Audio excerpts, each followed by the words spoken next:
공식적인 사과와 배상을 한 번도 하지 않았죠.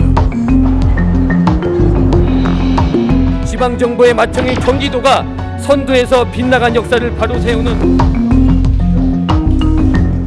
우리가 우리 역사 교육의 일환으로 교육하고 기억하자.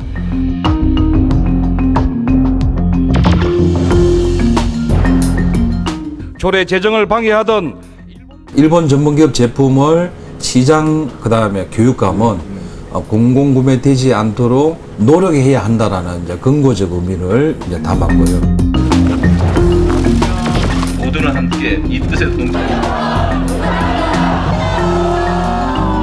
국민의 세금으로 공공 구매되는 제품에서만큼은 전범기업 제품을 쓰지 말자라는 저는 최소한의 조치라고 생각하거든요.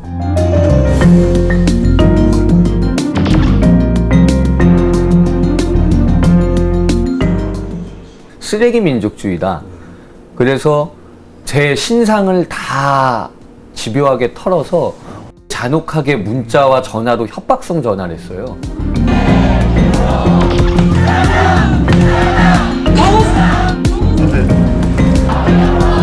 지자체 차원에서 충분히 먼저 그 조례가 만들어질 게 필요하고요.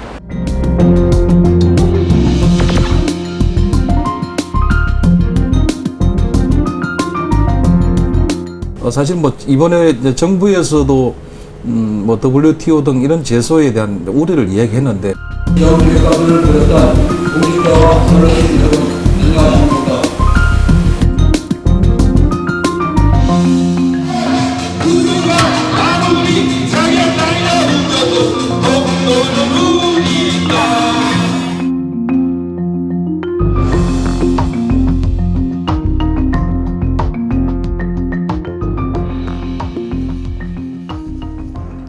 일본과 관련해서 우리 사회를 강타하고 있는 단어가 하나 있습니다. 바로 불매운동인데요. 아베 정부의 노골적인 역사 부정과 한국 견제에 분노한 우리 시민들의 자발적인 움직임이 불매운동으로 이어진 것입니다. 그런데 또 하나 주목할 만한 것이 있습니다. 미쓰비시 같은 일본 전범기업 제품을 적어도 공공구매에서만큼은 제한하자는 내용을 담은 지자체들의 조례 발의인데요. 이를 두고 일각에선 지나친 감정주의에서 비롯된 것이라고 폄하하기도 하고, 다른 쪽에서는 그 길을 위해서는 꼭 필요하다는 지지의 목소리도 있습니다. 과연 지자체들이 앞다퉈 발의한 전범기업 제품의 공공구매 제한 조례, 그 의미는 무엇이고 또 우려되는 부분은 무엇인지 심층 취재 쌍심지에서 들여다봅니다. 일본 전범기업 제품의 공공구매 제한을 골자로 한 조례를 만들고자 한 움직임의 시작은 바로 경기도 의회였습니다. 지난 3월 경기도 의회는 일본 전범기업 제품 표시에 관한 조례안을 발의하고 도민의 의견을 수렴했는데요. 당시 조례 내용의 핵심은 도내 초중고가 보유 중인 일제 전범기업 제품에 일본 전범기업이 생산한 제품이라는 스티커 부착을 의무화하는 내용이었습니다. 경기도 의회 조례를 대표 발의했던 황대호 의원.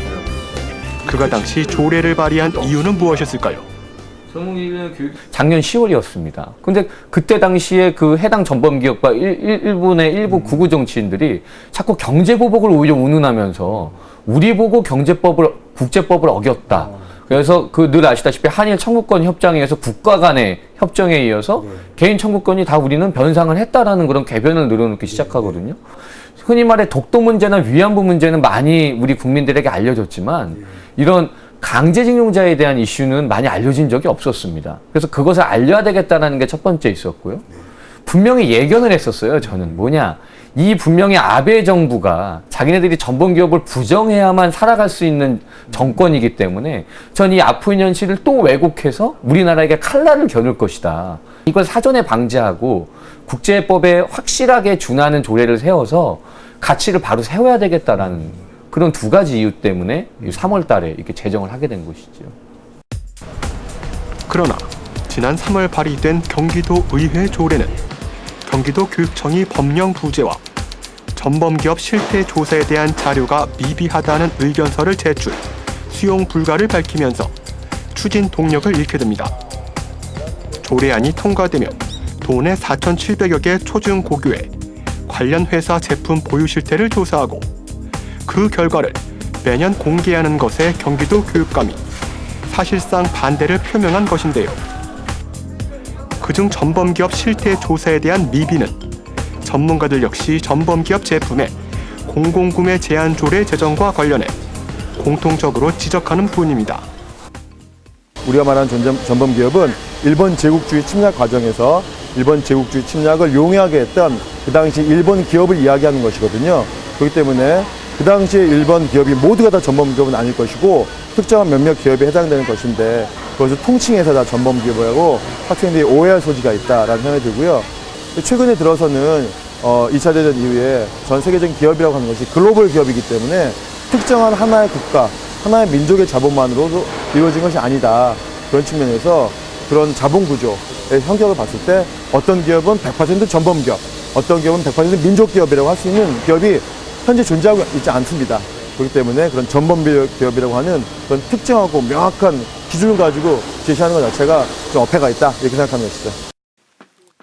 현재 전범기업 관련 조례에서 적시한 전범기업 명단은 지난 2012년 국무총리실 산하 대일항쟁기 강제동원 피해조사위원회가 발표한 일제강제징용기업 명단을 근거로 삼고 있습니다.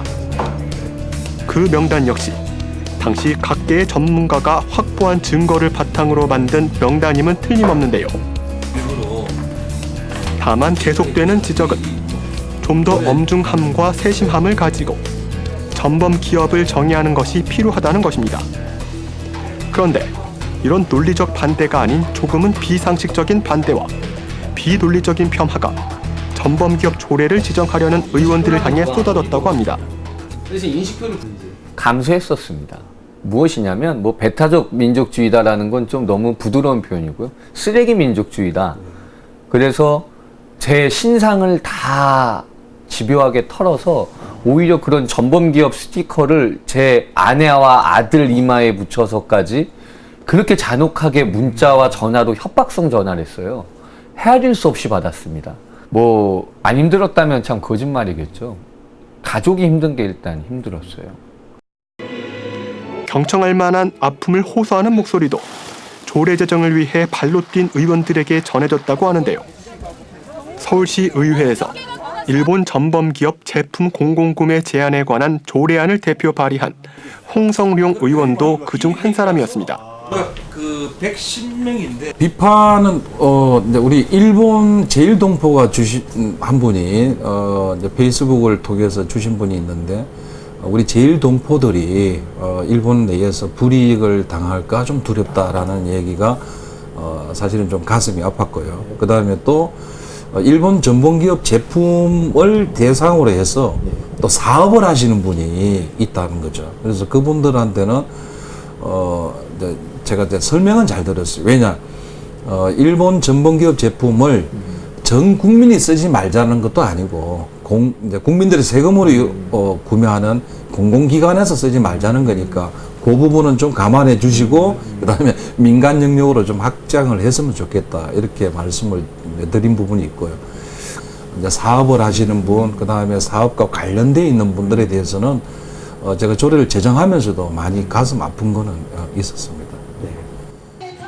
전범기업 관련 조례와 관련해 비난과 우려의 시선만 존재하는 것은 아닙니다.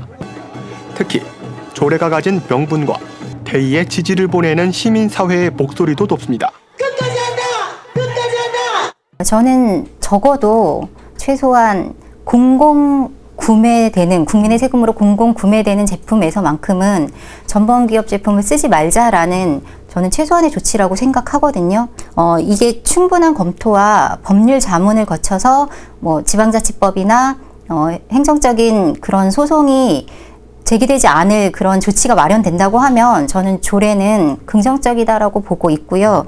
중요한 이유는 우리가 과거 식민지를 겪으면서 당했던 이런 침탈과 역사 왜곡, 그리고 그런 피해들에 대해서 제대로 사과받은 적이 없고 보상받지 못했잖아요. 그래서 이런 책임에 대해서 자라나는 학생들에게 좀 제대로 알려내고 우리가 전범기업 제품을 할 수 없이 사용을 하게 되더라도 내용을 알고서 사용하는 것이 제대로 된 역사 바로 세우기라고 저는 생각합니다. 그래서 이런 최소한의 국민적 요구에 지자체가 그런 조치를 하는 것은 저는 필요한 사항이라고 보고요. 그래서 조금 긍정적으로 보고 있습니다. 서로의 입장이 다르고 논란을 일으키는 전범기업 관련 조례. 그것이 가진 핵심 내용은 어떤 것일까요? 현재 조례의 주된 흐름은 두 가지 갈래로 나눠볼 수 있습니다. 그중 하나가 바로 서울시 의회를 통해 발의된 조례안이라고 볼 수 있는데요. 그 조례를 대표 발의한 홍성룡 의원의 이야기입니다. 우리가 모두 패자가 되어버린 듯한 근데 기본적으로는 이제 일본 전범 기업에 대한 이제 정의, 일본 전범 기업이 어떠한 것들도 있는지, 이거는 이제 국무총리실 산하 옛날 기관에서 만들어져 있는 기업이 있으니까 그대로 이제 따왔고요. 그 다음에 일본 전범기업 제품 공공구매 제한 대상 기관, 그 다음에 금액에 대한 부분이 들어가 있고, 우리 이제 일본 전범기업 제품을 시장, 그 다음에 교육감은 공공구매되지 않도록 노력해야 한다라는 이제 근거적 의미를 이제 담았고요. 그 다음에 그러려면은 이제 기본 계획을 수립한다든지, 그 다음에 여러 가지 그 시행에 관한 사항도 담았고, 그 다음에 이제 그 마지막에는 이제 전범기업 제품 공공구매를 제한하는 그 문화 조성에 대한 우리 국민들은 또 그 다음에 공공기관은 이렇게 했으면 좋겠다라는 이제 그런 내용의 이제 규정을 담았습니다. 네. 또 하나의 흐름. 그것은 바로 황대호 의원이 발의한 경기도 의회 조례안인데요. 지난 3월 당시 여론의 반대와 이견으로 결국 조례를 보류했던 황대호 의원이 도민의 의견 수렴을 거쳐 경기도 교육청 전범기업 기억에 관한 조례라는 명칭으로 다시 추진한 조례안입니다.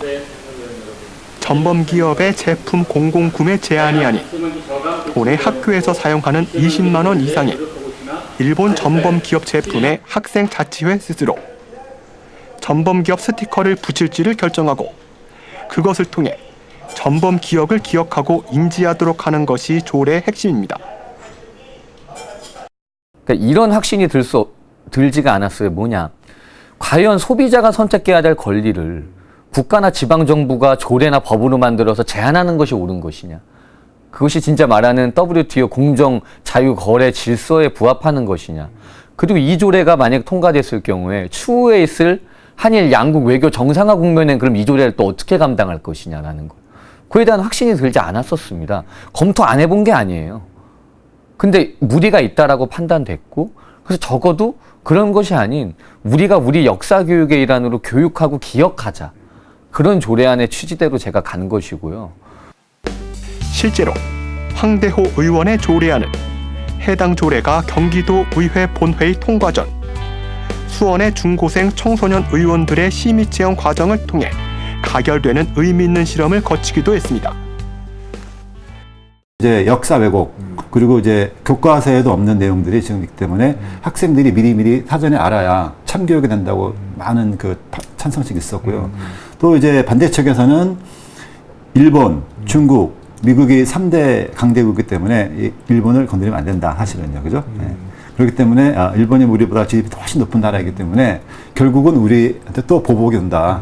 그래서 일단은 뭐 우리도 맞대응하기보다는 참교육을 실천해서 학생들이 어릴 때부터 이거를 자꾸 교육화되면은 저희가 꾸준하게 전범기업 어떤 기업이고 우익단체가 어떤 기업인지 이거를 실질적으로 우리가 체험할 수 있는 그런 과정이 필요하다는 반대 의견이 좀 있었습니다.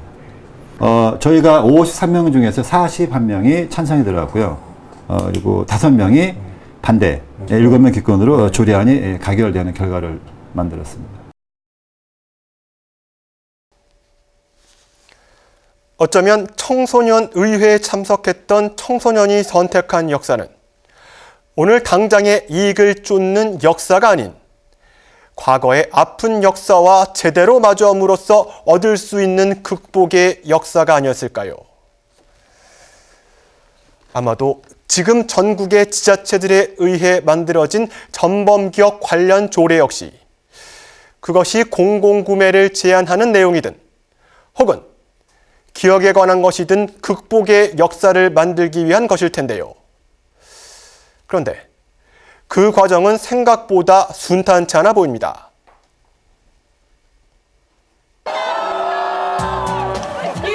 일본과의 무역 갈등이 심화되는 가운데 일본 제품에 대한 대대적인 불매 운동이 전국적으로 이어지는 분위기 속에서 전국의 17개 광역시도의회는 공식 기자회견을 통해 일본 전범기업 제품 공공구매 제한에 관한 조례안을 전국적으로 추진하겠다는 뜻을 밝혔습니다.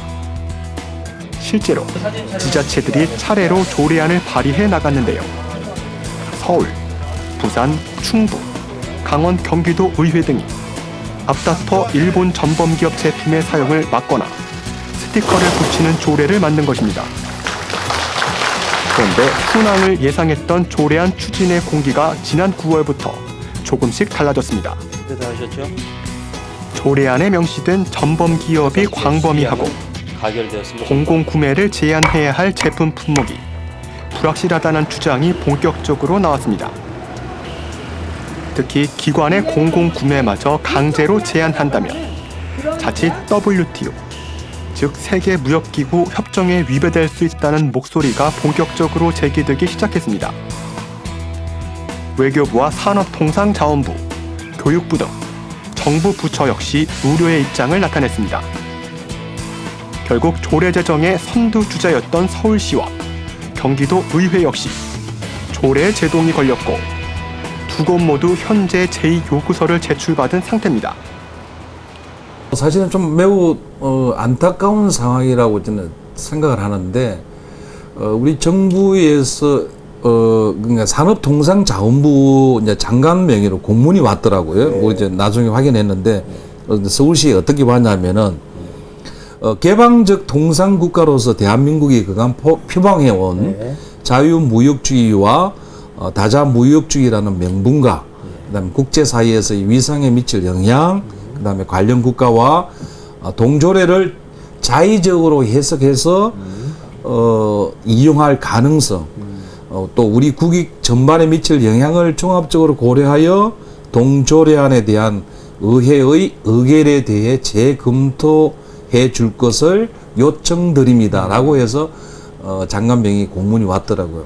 그런데 이제 서울시 입장에서는 뭐냐면 그 장관의 공문을 받게 되면은 서울시가 우리 서울시 의회에 제2요구안을 제출한 내용이 주무장관이 지방자치법 제172조에 어거 제2요구 지시를 함에 따라 제2요구안을 제출합니다. 이 문장으로 왔어요. 그러니까 지방자치법 제172조라는 게 그게 정부에서 시도지사에게 공문을 주면은 본인이 판단할 그 여력이 없더라고. 제가 볼 때는 이런 이제 우리 산업통상부 장관이나 그 다음에 교육부 장관이 공문을 낼 때 이 조례에 대한 저는 심층적 분석이 조금 부족하지 않느냐라고 저는 개인적으로 생각하거든요.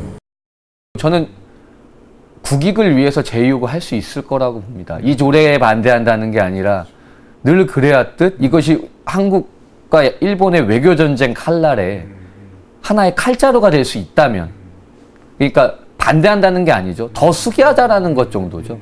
제2요구를 했다고 반대하는 건 아닌데 의회에서 다시 안건으로 올려서 통과시켜버리면 그만이에요.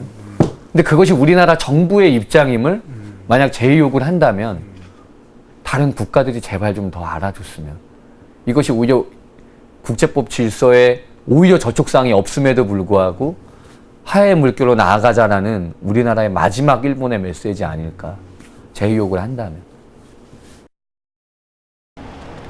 이제 제2요구 조례안이 된 이상 본회의의 찬반을 거쳐 그 통과와 폐기가 결정될 텐데요.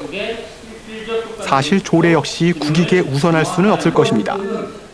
그러나 일본 전범기업 관련 조례가 실제로 행정소송에 대한 빌미를 제공하는 것인지, 또한 그로 인해 국익 훼손으로 이어지게 되는 것인지에 대한 보다 냉정한 검토가 필요해 보입니다. 그런데 현장에서는 이것과는 별개로 한 가지 유의미한 지적이 나오고 있습니다. 그것은 전범기업에 대한 조례가 큰 부분에서의 과거 역사를 오히려 제한적으로 보게 만든다는 지적입니다. 전범기업에 초점을 맞춰서 일본 제국주의와 일제강점기를 교육하거나 거기에 맞춰서 일제강점기를 이해한다는 것은 대단히 어떻게 보면 역사적 오류를 범할 수 있겠다는 것이죠. 오히려 대단히 전범기업 문제는 지역 말단적인 문제이기 때문에 오히려 제국주의의 본질을 먼저 이야기하는 속에서 그 다음에 전범기업 이야기가 나오는 것이 순서라고 봅니다. 즉 일제강점기를 이루게 했던 일본 제국주의에 대해서 먼저 교육하는 것이 순서다. 일본 제국주의가 어떠한 성격을 가졌으며 그 일본 제국주의가 어떻게 조선을 침략하고 우리 조상들을 괴롭혔는지에 대한 그런 교육이 먼저이죠. 본말이 전도되었다라는 측면에서 그 조례는 다시 한번 재고되어야 된다고 생각합니다. 일제강점기의 역사를 한국민에 대한 수탈과 착취의 역사로 만든 일본 제국주의의 면모를 제대로 아는 것이 전범기업에 대한 기억이나 불매운동보다 우선돼야 한다는 지적인데요. 또한 그것은 변하지 않는 일본, 진정한 반성을 하지 않는 일본이 가진 속성을 제대로 아는 것이 필요하다는 것을 전제한 것이기도 합니다. 일본 제국주의는 그 독일과 달리 2차 대전 이후에 그 전후 체제가 전혀 변하지 않았거든요. 2차 대전 전후로 독일은 다른 독일이죠. 히틀러의 독일과 히틀러가 사후의 독일은 전혀 다른 독일이지만 일본은 여전히 천황제가 존재하고 있고 그 천황제의 정신적인 뿌리라고 할 수 있는 라스푸닌 신사가 여전히 존재하고 있고 그 신사에 많은 일본인들이 일본 정치인과 더불어 매년 정기적으로 참배하고 있습니다. 쉽게 말하면 전후의 일본과 지금의 일본은 정치적으로 국민의 의식적으로 전혀 변함이 없다라고 하기 때문에 일본이 독일처럼 과거사를 반성한다는 걸 기대하는 것은 대단히 난망한 일이라고 생각합니다. 기억하다는 것은 꼭 그 과거를 응징하자, 보복하자가 아니라 더 이상 그것을 반복하지 말자는 거기 때문에 늦었지만 그런 차원의 조례는 국가 차원에서 할 것을 기다릴 것이 아니라 지자체 차원에서 충분히 먼저 그 조례가 만들어지기 필요하고요. 사실 방송 녹화를 준비하는 지금까지도 서울시 의회의 일본 전범기업 제품 구매 제한 조례안과 경기도 의회의 일본 전범기업 기억 조례안이 제2요청 이후 원안대로 통과될지 폐기될지 그 여부를 알 수 없습니다. 그러나 우리는 이러한 조례안을 왜 만들었는지, 그리고 조례안을 지지하는 이들이 바라는 것은 무엇인지 기억해야 할 것입니다. 그것이 크든 작든 오늘의 역사를 만들어가는 순간들이라는 것을 알아야 할 것입니다. 역사를 잊은 민족의 미래가 없다. 그다음에 기억되지 않는 역사는 되풀이 된다. 이걸 우리가 일본의 과거 침탈에 대해서 용서는 하더라도 정말 뼛속까지 잊어서는 안 된다. 그리고 일본이 어떠한 공격을 해오더라도 우리가 막아낼 수 있도록 국민들이 한 몇 년만 더 우리가 고생하고 더 또 기술 개발하면은 좋지 않을까, 이런 당부 말씀을 드리고 싶습니다. 앞으로도 그럴 겁니다. 우리나라 역사를 부정하고 그것을 왜곡해서 정치 세력화를 하라는 것들. 그래서 이것은 정당을 떠나는 일입니다. 우리나라 적어도 미래를 짊어져야 될 청소년들과 우리나라 후손들에겐 올바른 역사를 알려줘야 되는 것이죠. 지금도 여러 가지 망언들이 나옵니다. 위안부는 매춘부였다. 독도가 일본 땅이다. 강제징용자들 돈 벌러 간 사람들이다. 이런 발언들이 참 가슴 아프게 다가옵니다.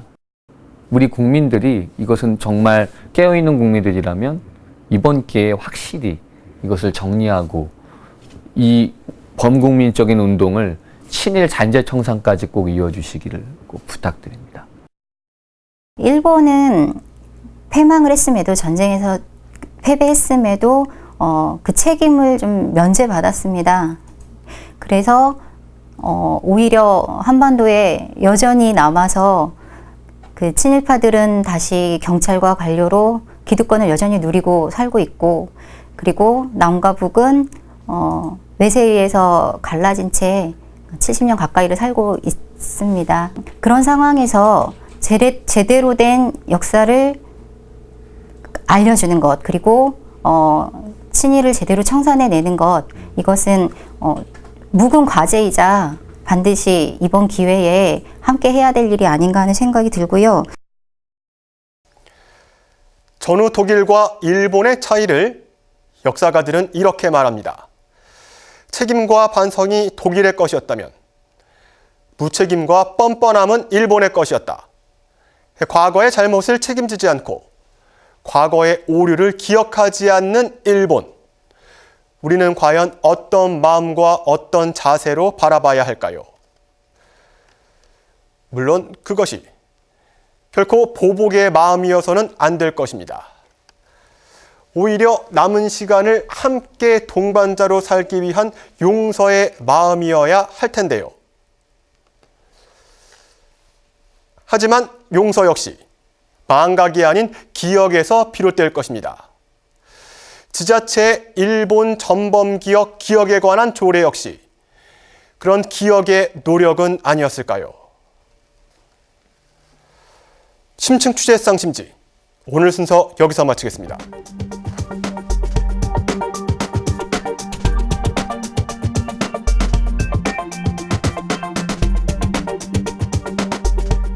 서울특별시 일본 전범기업 제품 공공구매 제한에 관한 조례안을 가결되었음을 선포합니다. 네.